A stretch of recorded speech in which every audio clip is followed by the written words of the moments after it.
નમસ્કાર, India at 9 માં હું વિશાલ મહેતા આપનું સ્વાગત કરું છું। સમાચારની શરૂઆત કરીએ મહત્વના ન્યૂઝથી। લોકસભા ચૂંટણી 2024નો કાર્યક્રમ જાહેર થઈ ગયો છે। તેમાં ભાજપ, કોંગ્રેસ સહિત તમામ પક્ષો ચૂંટણીની તૈયારીઓ શરૂ કરી દીધી છે। ત્યારે મહારાષ્ટ્ર નવનિર્માણ સેનાના નેતા રાજ ઠાકરે કેન્દ્રીય ગૃહમંત્રી અમિત શાહ સાથે ખાસ મુલાકાત કરી। ત્યારે આ મુલાકાત આ વાતનો સંકેત છે કે ભાજપ મહારાષ્ટ્રમાં લોકસભા ચૂંટણીમાં પોતાના ગઠબંધનને મજબૂત કરવા માટે રાજ ઠાકરે સાથે ગઠબંધન કરી શકે છે। રાજ ઠાકરે જ્યારે અમિત શાહને મળ્યા હતા ત્યારે ભાજપના રાષ્ટ્રીય મહાસચિવ વિનોદ તાવડે પણ હાજર હતા। જો ગઠબંધન થાય છે તો મનસેને મુંબઈમાં એક બેઠક આપવામાં આવશે। દિલ્હી પહોંચ્યા બાદ રાજ ઠાકરે મીડિયા સાથે વાતચીત કરી હતી, જેમાં રાજ ઠાકરેએ કહ્યું કે મને હજુ સુધી ખબર નથી કે મારો કાર્યક્રમ શું છે। મને તો દિલ્હી આવવા કહેવામાં આવ્યું અને હું દિલ્હી આવ્યો છું। મહારાષ્ટ્રના ડેપ્યુટી સીએમ દેવેન્દ્ર ફડણવીસે તેના પર કોઈ પણ પ્રતિક્રિયા આપવાનો ઇનકાર કર્યો છે। એવું માનવામાં આવી રહ્યું છે કે એનડીએમાં રાજ ઠાકરેની એમએનએસની એન્ટ્રી થઈ શકે છે। ભાજપ તેમણે શિંદેની શિવસેના કોટીમાંથી એક બેઠક આપી શકે છે। રાજ ઠાકરે એનડીએ પાસે 2 બેઠકોની માંગ કરી રહ્યા છે, જ્યારે ભાજપના નેતૃત્વ ધરાવતા એનડીએ ગઠબંધનને આ વખતે મહારાષ્ટ્રની 48માંથી 45થી વધુ લોકસભા બેઠક જીતવાનું લક્ષ્ય રાખ્યું છે।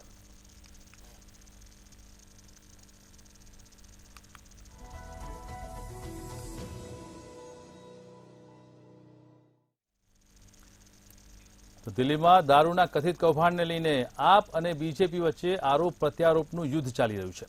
ભાજપના રાષ્ટ્રીય પ્રવક્તા સંબિત પાત્રાએ મુખ્યમંત્રી અરવિંદ કેજરીવાલ પર નિશાન સાધતા કહ્યું કે જે લોકો દરરોજ સાંજે પ્રેસ કોન્ફરન્સ કરી અન્યો પર આરોપ લગાવતા હોય છે, આજે તેઓ સમન્સથી ભાગી રહ્યા છે અને સમન્સથી ડરી રહ્યા છે। પાત્રાએ કહ્યું કે કેજરીવાલને 6 મહિનામાં 9 સમન્સ આપવામાં આવ્યા હતા, પરંતુ તેમણે એક પણ સમન્સનું સન્માન નથી કર્યું। 9 समन्स पर 18 बहाना बताया है।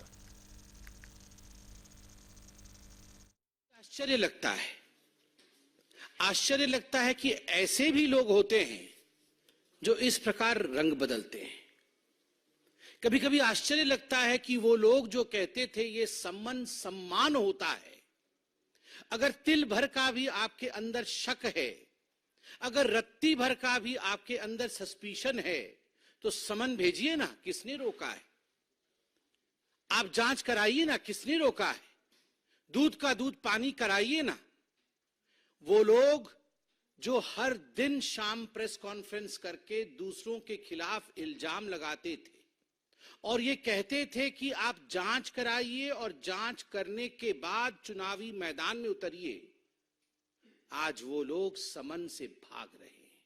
आप याद करिए, जब पहला समन आया था तो बहाना क्या था? दिवाली है। जब दूसरा समन आया तो बहाना क्या था? गवर्नेंस महत्वपूर्ण है। तीसरा समन आया था तो बहाना क्या था? मैं विपश्यना करने गया हूं। चौथा समन आया तो बहाना क्या था? असेंबली चल रही है। 5वां समन आया तो बहाना क्या था? मध्य प्रदेश में चुनाव चल रहे हैं, मैं कैसे आ जाऊं जी, मुझे तो भाषण करना है। 9 समन 18 बहाने, मगर ये बहाने चलने वाले नहीं है। कल से टेक्निकल बहाने दिए जा रहे हैं।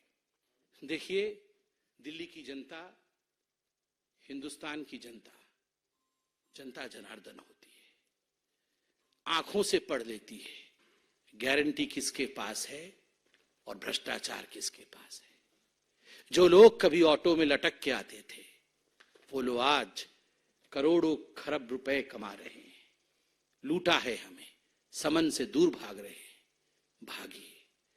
कहावत है ना, कानून के हाथ लंबे होते हैं, बहुत लंबे होते हैं। केजरीवाल जी, आप कहां भागिएगा, कानून के हाथ आप तक जरूर पहुंचेंगे। देशभરમાં લોકસભા ચૂંટણી પહેલા CAA એટલે કે નાગરિકતાના સંશોધન કાયદા પર જે રીતે સવાલ ઉઠવામાં આવ્યા છે, તેમાં કાયદો લાગુ કરવામાં આવ્યો છે, ત્યારે આ કાયદા વિરુદ્ધ કોર્ટમાં અનેક અરજીઓ દાખલ કરવામાં આવી હતી। આ તમામ અરજીઓ પર સુપ્રીમ કોર્ટમાં આજ સાંજ સુધી સુનાવણી હાથ ધરવામાં આવી। આ સુનાવણી દરમિયાન કેન્દ્ર સરકારે કોર્ટને કહ્યું કે CAA કોઈપણ વ્યક્તિની નાગરિકતા છીનવી લેતું નથી, તેમજ કેન્દ્ર સરકારે આ તમામ અરજીઓનો જવાબ આપવા માટે સુપ્રીમ કોર્ટ પાસે સમય માંગ્યો છે। સુપ્રીમ કોર્ટે મંગળવારે નાગરિકતા સંશોધન કાયદા CAA વિરુદ્ધ દાખલ 200થી વધુ અરજીઓ પર સુનાવણી કરી છે। સુનાવણી શરૂ થતાં જ કેન્દ્ર સરકારે CAAને લઈને કહ્યું છે કે આ કાયદો કોઈની નાગરિકતા છીનવતું નથી, ત્યારે વધુ સુનાવણી 9 એપ્રિલના રોજ થશે. તો chief justice DY Chandrachud, justice JB Pardiwala અને જસ્ટિસ મનોજ મિશ્રાની આગેવાની હેઠળની 3 જજોની બેન્ચ આ કેસની સુનાવણી કરી રહી છે.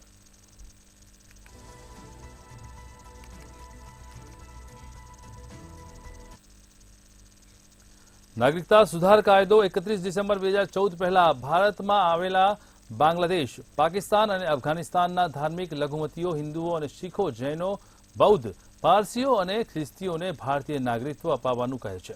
આ કાયદો ડિસેમ્બર 2019માં સંસદ દ્વારા પસાર કરવામાં આવ્યો હતો. આ 5 વર્ષ પછી અમલમાં આવ્યો છે. તો શું છે તેની ખાસિયત, જોઈએ અમારા અહેવાલમાં. ભારત સરકારે તાજેતરમાં નાગરિકતા કાયદો લાગુ કર્યો છે. આમાં પાડોશી દેશ પાકિસ્તાનના ધાર્મિક લઘુમતીઓ પણ સામેલ છે. આવી પરિસ્થિતિમાં તેની એક અસર પાકિસ્તાનમાં જોવા મળી છે. આના કારણે પાકિસ્તાનમાં હિન્દુઓ અને શીખોની પ્રોપર્ટીની કિંમતો ઘટી છે અને ઘણા લોકો તેમની પ્રોપર્ટી ઓછી કિંમતે વેચી પણ રહ્યા છે. તેમજ આ કાયદાના અમલ બાદ ખૈબર પખ્તુનવામાં 200 વર્ષ જૂના મંદિરને તોડી પાડવાનો પ્રયાસ પણ થયો છે. પ્રાંતના ગુપ્તચર સૂત્રોએ આ અહેવાલને સમર્થન આપ્યું છે. પાકિસ્તાનના નેશનલ કમિશન ફોર માઇનોરિટીઝના જયપાલ છાબરિયાએ પણ પેશાવરથી સ્થળાંતર કરી અને 13 થી 20 હિન્દુ અને શીખ પરિવારો વિશે વાત કરી અને હવે તેમને મિલકતો વેચવાનું નક્કી કર્યું છે. છાબરિયાએ જણાવ્યું હતું કે આમાંથી એક શીખ પરિવારે પોતાની 2 કરોડ પાકિસ્તાની રૂપિયાની સંપત્તિ 1.35 કરોડમાં વેચી દીધી છે. ઉદ્યોગ સાહસિકો હોવાને કારણે હિન્દુઓ અને શીખોએ પાકિસ્તાનમાં નફાકારક કરિયાણાની દુકાનો, ફાર્મસીઓ અને અન્ય વ્યવસાયો બનાવ્યા હતા, જે હવે સસ્તામાં ઉપલબ્ધ છે. સિંધની કાયદો અને વ્યવસ્થાની સ્થિતિ પણ પડી ભાંગી છે. NCM સભ્યને જણાવ્યું હતું કે ટાઈમ્સ ઓફ ઇન્ડિયાએ એક અહેવાલ આપ્યો હતો, તેથી મોટા ભાગના ત્યાંના હિન્દુઓ ભારત પહોંચી અને ત્યાંની નાગરિકતા લેવા માંગે છે. જો કે આ સરકારની લાગણી નથી, પરંતુ પાકિસ્તાન સરકાર લઘુમતીઓનું ભારતમાં સ્થળાંતર રોકવામાં નિષ્ફળ રહી છે. પાકિસ્તાની મીડિયાએ પણ 2 સદી જૂના હિન્દુ મંદિરને તોડી પાડવાના પ્રયાસોની જાણ કરી છે. આ મંદિર KPKના સ્વાબી જિલ્લાના રાજ્જર તહસીલના દગાઈ ગામમાં છે. સ્થાનિક મીડિયા અનુસાર મંદિરની આસપાસ રહેતા હિન્દુઓને મંદિરને તોડી પાડતું બચાવ્યું હતું. સિંધ સ્થિત લઘુમતી અધિકાર સંગઠન દરાવર ઇતેહાડના પ્રમુખ અને સંસ્થાપક શિવ કાછીએ મંદિરમાં તોડફોડની જાણકારીને નકારી કાઢી અને જણાવ્યું કે જો આવું થયું હોય તો અમે તેની સખત નિંદા કરીએ છીએ અને તેની તપાસ પણ કરીશું. શિવ કાચીને તેને ભારતમાં CAAના અમલ સાથે જોડાવાનો ઇનકાર કર્યો હતો. તેમણે કહ્યું કે ભારતમાં CAA લાગુ થયા બાદ પાકિસ્તાનમાં લઘુમતીઓ વિરુદ્ધ હિંસાની વાતો કોઈ સત્ય નથી. બ્યુરો રિપોર્ટ, મંતવ્ય ન્યૂઝ.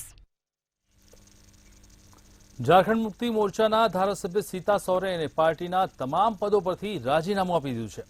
હવે તેમણે ભાજપનો હાથ પકડી લીધો છે. સીતા સોરેન જામુ મુક્તિ મોરચાના પ્રમુખ રહી ચૂક્યા છે અને શિબુ સોરેનના મોટા પુત્રવધુ અને હેમંત સોરેનના ભાભી છે. તેઓ દુમકાની જામા વિધાનસભા બેઠકથી 3 વખત ધારાસભ્ય રહી ચૂક્યા છે. તેમણે આ સંબંધિત એક પત્ર લખ્યો છે અને આ પાર્ટી અધ્યક્ષ એટલે કે પોતાના સસરા શિબુ સોરેનને મોકલ્યો છે. સીતા સોરેને કહ્યું છે કે મારા અને મારા પરિવાર વિરુદ્ધ ષડયંત્ર રચવામાં આવી રહ્યું છે. સીતા સોરેને એ પણ કહ્યું છે કે હું ઝારખંડ મુક્તિ મોરચાની કેન્દ્રીય મહાસચિવ અને સક્રિય સભ્ય છું. વર્તમાનમાં પાર્ટીની ધારાસભ્ય છું અને અત્યંત દુઃખથી હૃદય સાથે પોતાનું રાજીનામું આપી રહી છું.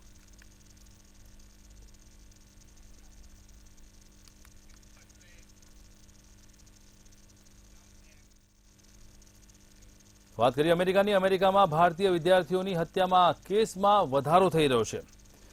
જે રીતે હત્યાના કેસમાં વધારો થઈ રહ્યો છે તેમાં બોસ્ટન યુનિવર્સિટીની અંદર એન્જિનિયરિંગનો અભ્યાસ કરી રહેલી 20 વર્ષીય પારુરુચિ અભિજીતની હત્યા થઈ છે. અભિતીજની હત્યાના કેસની અંદર આંધ્રપ્રદેશના ગુટુર જિલ્લામાં રહેતા છાત્રની હત્યા કરી અને તેના મૃતદેહને એક જંગલની અંદર ફેંકી દેવામાં આવ્યો હતો. તેના માતા પિતા પુરુચુરી, ચક્રધર અને શ્રીલક્ષ્મીને એકનો એક દીકરો ગુમાવ્યો છે. હુમલાખોરોએ પૈસા તેમજ લેપટોપ લઈ અભિજીતની હત્યા કરી નાખી. યુનિવર્સિટીમાં અન્ય એક બીજા વિદ્યાર્થી સાથે ઝઘડાને લઈને પણ અનેક સવાલો ઉભા થઈ રહ્યા છે. કેમ્પસમાં થયેલા હત્યાને ઘણી શંકાના નજરે જોવામાં આવી રહી છે અને અમેરિકામાં તમામ કાર્યવાહી પૂર્ણ કર્યા બાદ તેના પાર્થિવ દેહને ગુટુર જિલ્લાના બુરીપાલેમના મોકલી દેવામાં આવ્યો છે.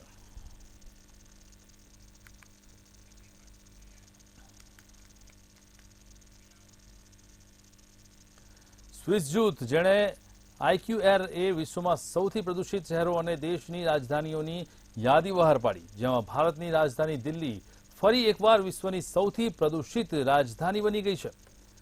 PETAI દ્વારા બહાર પાડવામાં આવેલા માહિતી અનુસાર બિહારનું બેંગુસરાય વિશ્વના સૌથી પ્રદૂષિત શહેરોની યાદીમાં છે. સ્વિસ જૂથ IQR અનુસાર દેશમાં બાંગ્લાદેશ અને પાકિસ્તાન પછી ત્રીજા ક્રમે સૌથી ખરાબ હવાની ગુણવત્તા ધરાવતું હતું. ભારત 8મા સૌથી પ્રદૂષિત દેશ તરીકે સ્થાન પામ્યું હતું. 2022ના રેન્કમાં શહેરનું નામ આવ્યું ન હતું અને દિલ્હી 2018થી સતત 4 વખત વિશ્વની સૌથી પ્રદૂષિત રાજધાનીમાં સ્થાન મેળવી રહ્યું છે.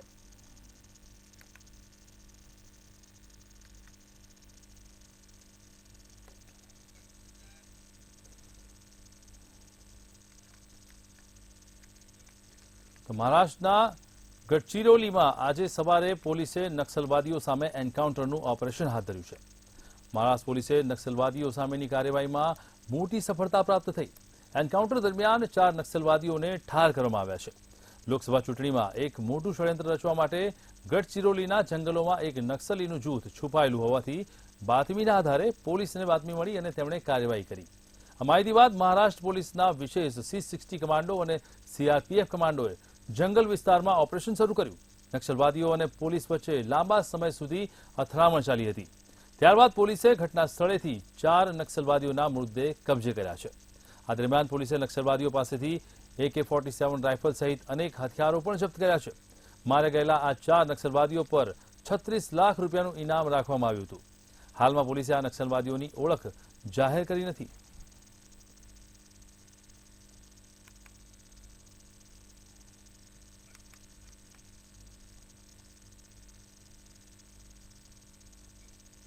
બિહારમાં એનડીએમાં બેઠક વહેંચવાની ઉકેલ લાવી દેવાયો છે. બેઠક વહેંચણીનો ઉકેલ અને ઉકેલ આવવાની સાથે જ રાજકારણ ગરમાઈ ચૂક્યું છે. બેઠક વહેંચણીને લઈને હવે ગઠબંધનની પાર્ટીઓમાં નારાજગી પણ સામે આવી રહી છે. ખાલી હાથ રહેલા પશુપતિ પારસની નારાજગી ચર્ચામાં છે. તો રાષ્ટ્રીય લોક મોરચાના અધ્યક્ષ ઉપેન્દ્ર કુશવાહ પણ નારાજ છે. ત્યારે હવે મોટા સમાચાર મળી રહ્યા છે કે પશુપતિ પારસ એનડીએની અલગ થઈ રહ્યા છે.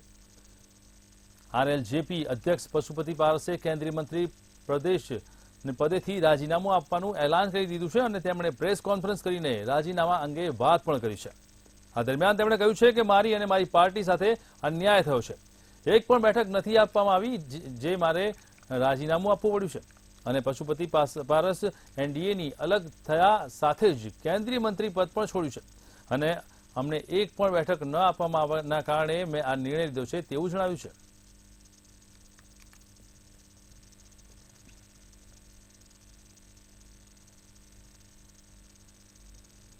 બિહારના એનડીએમાં બેઠક વહેંચણીનો ઉકેલ આવી ગયો છે. બેઠક વહેંચણીને લઈને હવે ગઠબંધનની પાર્ટીઓમાં નારાજગી જોવા મળી છે. ખાલી હાથ રહેલા પશુપતિ પારસની નારાજગી જોવા મળી તો રાષ્ટ્રીય લોક મોરચામાં અધ્યક્ષ ઉપેન્દ્ર કુશવાહ પણ નારાજ છે. પશુપતિ પારસ એનડીએથી અલગ થયા છે.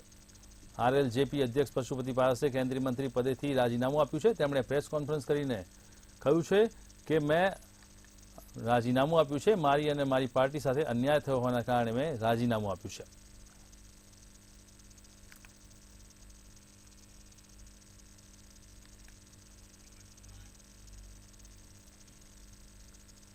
બિગ બોસ OTT2નો વિનર અને સોશિયલ મીડિયા સ્ટાર એલ્વિસ યાદવની મુશ્કેલી વધતી નજરે આવી રહી છે.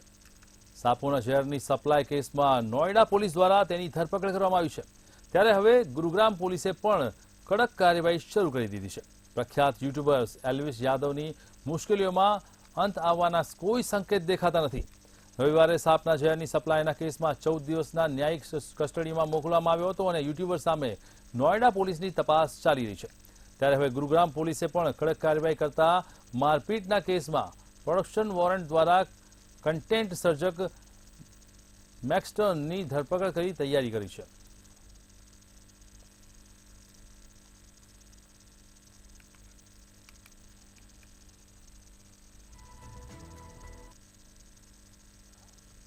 મથુરા શ્રી કૃષ્ણ જન્મભૂમિ વિવાદ કેસમાં મસ્જિદની અંદર સમિતિની અરજી સુપ્રીમ કોર્ટ ફગાવી દીધી છે.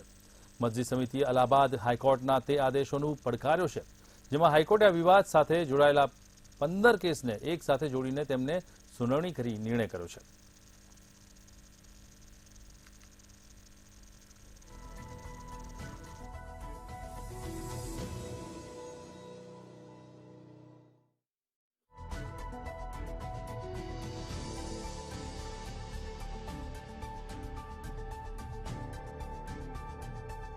જેમાં એક જ પ્રકારના પુરાવાના આધારે નિર્ણય લેવામાં આવ્યો, તેથી કોર્ટનો સમય બચાવવામાં આવે. આ કેસની સુનાવણી એક સાથે કરવામાં આવે તો સારું રહેશે. હાઈકોર્ટના નિર્ણય સામે મુસ્લિમ અને સુપ્રીમ કોર્ટનો સંપર્ક કર્યો હતો, પરંતુ ત્યાંથી તેને નિરાશાનો સામનો કરવો પડ્યો છે. ગત વર્ષે અલ્હાબાદ હાઈકોર્ટે કૃષ્ણ જન્મભૂમિ શાહી ઈદગાહ મસ્જિદ વિવાદ સામે સંબંધિત તમામ 15 કેસોની સુનાવણી માટે પોતાની પાસે લીધી હતી. તે જ સમયે અલ્હાબાદ હાઈકોર્ટે મથુરામાં શાહી દરબાર ઈદગાહ મસ્જિદને હટાવવાની માંગણી કરી હતી અને સાથે જાળવણીનો પડકાર કરી દાખલ કરવામાં આવી અને અરજી પર આગામી સુનાવણી માટે 20 માર્ચની તારીખ નક્કી કરાઈ છે. મૂળ દાવો કરે છે કે શાહી ઈદગાહ મસ્જિદ કટરા કેશવદેવની 13.37 એકર જમીન પર બનાવવામાં આવી છે. આ કેસમાં મુસ્લિમ પક્ષના એડવોકેટ તસ્લીમા અઝીઝ અહમદીએ દલીલ કરી છે કે તેમના પક્ષે 12 ઓક્ટોબર 1968ના રોજ એક કરાર કર્યો હતો, જે 1974માં નક્કી કરાયેલા સિવિલ કેસમાં પુષ્ટિ મળી હતી. કરારને પડકારવા માટે મર્યાદાઓનો કાયદો 3 વર્ષનો છે, પરંતુ દાવો 2020માં દાખલ કરવામાં આવ્યો છે. આમ હાલનો દાવો મર્યાદા દ્વારા પ્રતિબંધિત છે.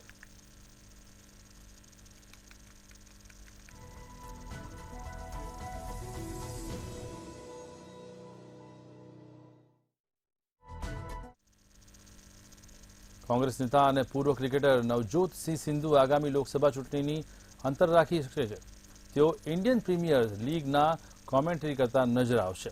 નવજોતસિંહ સિંધુએ પત્ની અસ્વસ્થતાના કારણે લોકસભા ચૂંટણી લડવાથી મનાઈ કરી દીધી છે. કોંગ્રેસ નવજોતસિંહ સિંધુએ પટિયાલાની ચૂંટણી મેદાનમાં ઉતરવાની તૈયારીમાં હતી, પરંતુ નવજોતસિંહ સિંધુએ કેન્સરથી પીડાતી પોતાની પત્નીની સારવારને સમય આપવા અને પત્નીના ખરાબ સ્વાસ્થ્યનો હવાલો આપતા લોકસભા ચૂંટણી લડવાની ઇનકાર કરી દીધો છે.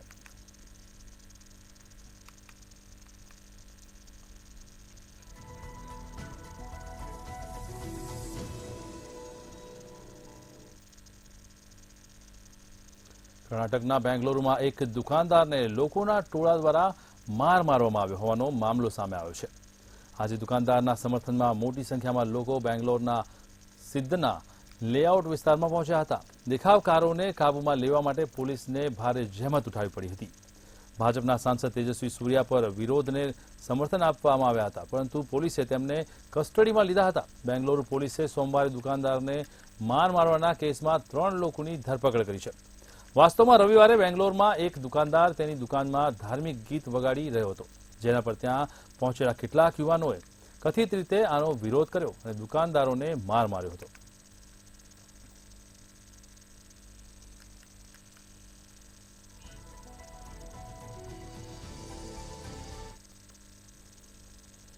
લોકસભા ચૂંટણીની તારીખો જાહેર થયા બાદ મોટાભાગના પક્ષોના નેતાઓ સક્રિય જોવા મળી રહ્યા છે. ત્યારે આસામના મુખ્યમંત્રી હિમંતા બિસ્વા સરમાં ચૂંટણી પ્રચાર દરમિયાન કોંગ્રેસ પર ગરજ્યા હતા. તેમણે કહ્યું કે કોંગ્રેસના નેતાઓ પાર્ટી છોડીને ભાજપમાં સામેલ થવા માંગે છે. આવી સ્થિતિમાં કોંગ્રેસને મત આપવાનો કોઈ અર્થ નથી. કોંગ્રેસની ટિકિટ જે ઉમેદવારો ચૂંટણી જીતશે તેઓ ભાજપમાં સામેલ થઈ જશે. સાથે જ તેમણે એવા સંકેત આપ્યા છે કે કોંગ્રેસના એક ઉમેદવારને છોડીને અન્ય તમામ ઉમેદવારોને બીજેપીમાં લાવી શકે છે.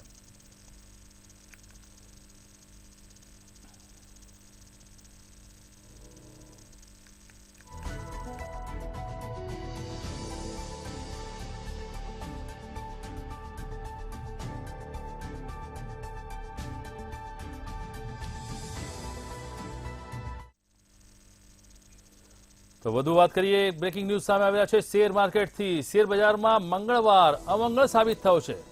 શેર બજાર માટે અમંગળ સાબિત થયો. શેર બજાર આજે ભારે ઘટાડા સાથે બંધ થયું છે, ત્યારે સેન્સેક્સ 700 પોઈન્ટથી વધારે તૂટ્યો છે. સેન્સેક્સને લઈને મોટા સમાચાર. નિફ્ટીમાં 242 પોઈન્ટનો કડાકો જોવા મળ્યો છે. શેર બજાર આજે ભારે ઘટાડા સાથે બંધ થયું, જેના કારણે મંગળવાર લોકો માટે અમંગળ રહ્યો છે. શેર બજાર માટે મંગળવાર આજે અમંગળ સાબિત થયો છે, જેના કારણે અનેક જગ્યાએ લોકોમાં ક્યાંક ને ક્યાંક દુઃખ જોવા મળ્યું છે.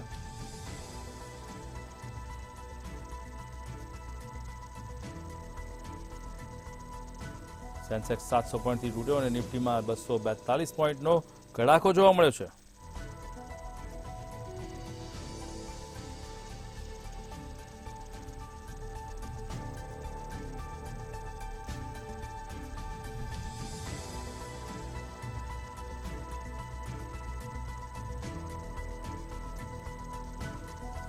શેરબજારની વાત કરીએ તો શેરબજારમાં આજે મંગળવાર ખૂબ જ ભારે સાબિત થયો છે. સેન્સેક્સ 700 પોઈન્ટ તૂટતા તે ઘટ્યો છે અને સાથે જ નિફ્ટીની વાત કરવામાં આવે તો નિફ્ટીમાં પણ 242 પોઈન્ટનો કડાકો આવ્યો છે. શેરબજારથી મોટા સમાચાર. શેરબજારમાં જે રીતે શેરબજાર ડાઉન થયું છે એના ઘટાડા સાથે બંધ થતા અનેક લોકોને નુકસાન થયું છે. શેરબજાર માટે મંગળવાર આજે અમંગળ સાબિત થયો.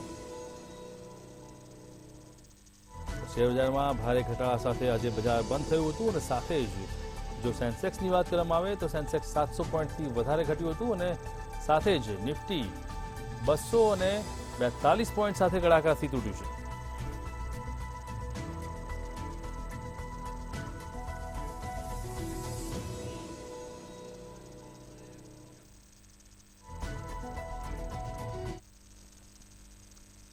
ઇલેક્શનને લઈને મહત્વપૂર્ણ બ્રેકિંગ ન્યૂઝ આવી રહ્યા છે. જે રીતે ભાજપની અંદર વધુ એક નેતાની એન્ટ્રી થઈ છે. તરણજીતસિંહ સંધુ કે જેઓ હવે ભાજપમાં જોડાયા છે. મહત્વપૂર્ણ સમાચાર. અમેરિકામાં ભારતના રાજદૂત રહી ચૂક્યા છે સંધુ.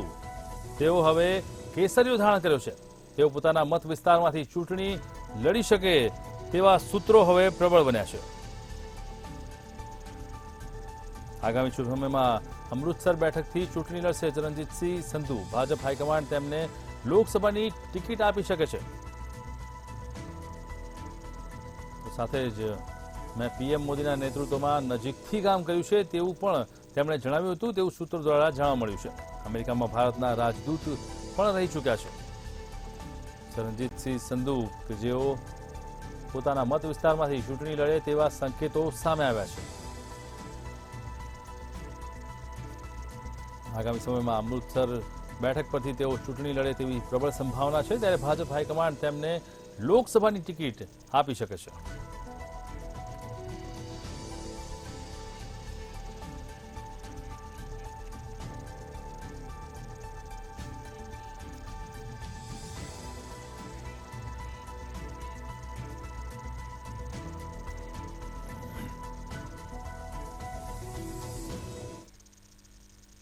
ઇલેક્શનને લઈને મહત્વપૂર્ણ બ્રેકિંગ ન્યૂઝ આવી રહ્યા છે. ચૂંટણી પંચે મહત્વપૂર્ણ નિર્ણય લીધો છે.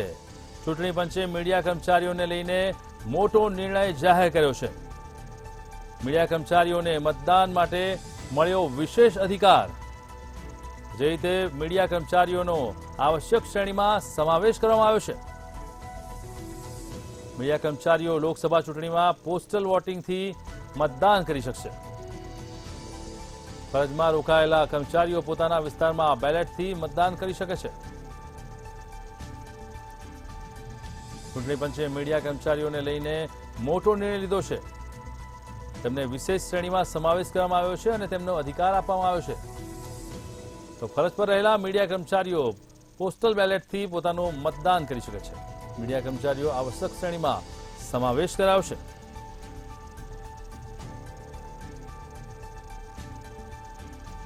ફરજમાં રોકાયેલા કર્મચારીઓ પોતાના વિસ્તારમાં બેલેટથી મતદાન કરી શકે છે.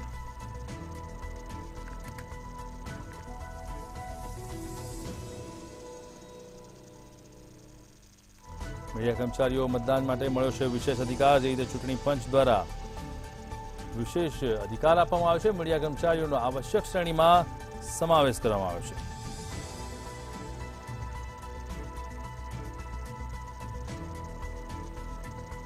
ફરજમાં રોકાયેલા કર્મચારીઓ પોતાના વિસ્તારમાં બેલેટથી મતદાન કરી શકશે.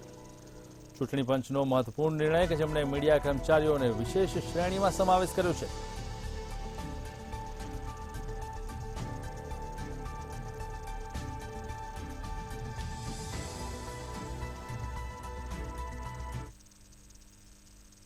સમાચારમાં અત્યારે બસ આટલું જ. મહત્વના સમાચાર માટે જોતા રહો મંતવ્ય ન્યૂઝ. નમસ્કાર.